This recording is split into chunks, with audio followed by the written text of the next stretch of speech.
करून ठेवलं होतं धरून, त्याला उभा करून ठेवलं होतं धरून. काल गेलो होतो मी क्लिनिक कॅम्प, काल गेलो होतो मी क्लिनिक कॅम्प. मला म्हणाली डॉक्टर मॅम, मला म्हणाली डॉक्टर मॅम, तुमच्या गोट्याचं वजन 1.5 किलोग्राम, भरलं गोट्याचं वजन 1.5 किलोग्राम. अहो गोट्याचं वजन 1.5 किलोग्राम.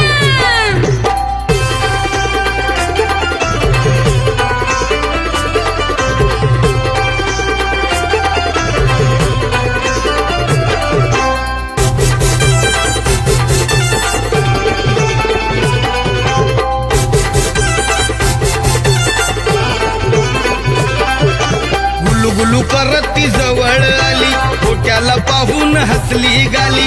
गुलगुलू करत ती जवळ आली.